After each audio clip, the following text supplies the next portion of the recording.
good customer service. So, punta kayo dito guys sa Ashdan, sa Cheesecake Factory. So, because meron din kasi mga nagko-content na mga naninira dito sa mga server dito sa Cheesecake Factory, which is kabayan din yung nagko-content. Grabe, no?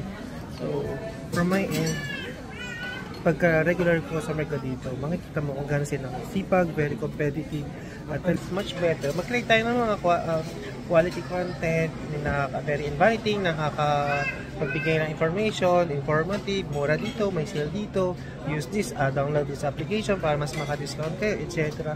Compared sa mga magbibigay mga paninira, tapos maapektuhan yung mga trabaho ng mga ibang nagtatrabaho, especially may mga kawayan pa. So yun ang hindi ko gagawin niya para maninira ng establishments, ng work, yung mga staff or mga waiters, mga servers na isang restaurant para lang makapag-content ka. So, ayun, naalala ko na guys, kasi merong mga ibang content creator, tapos especially kabayan pa.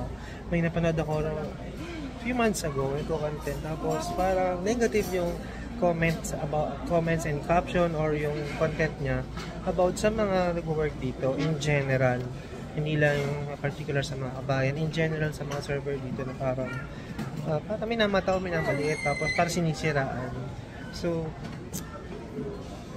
if you want to create more contents, dapat hindi yung nakakasira tayo na may nagtatrabaho, because malaking sa kanila yon, epekto sa trabaho, dahil talagang mini-review everyday yung mga Google review, yung mga posts, especially yung mga negative comments na yan, pinapall out talaga ng management yung mga ganyan. But kung yung ganyang content, tapos mako-call out sila, tapos yung information hindi naman totoo, paninira lang for the content, maybe from your end parang lang siya, good vibes or patawa lang, pero ang dating sa iba, especially kung ikaw yung nag-work dito, maapektuhan ka din talaga kahit paano. So yun, so much better mag-create tayo ng mga quality content na very inviting, nakakapagbigay ng information, informative, mura dito, may sale dito, use this, download this application para mas maka-discount kayo, etc.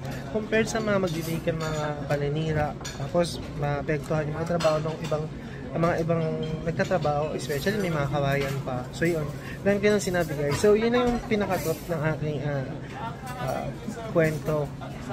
So create more quality content na lang.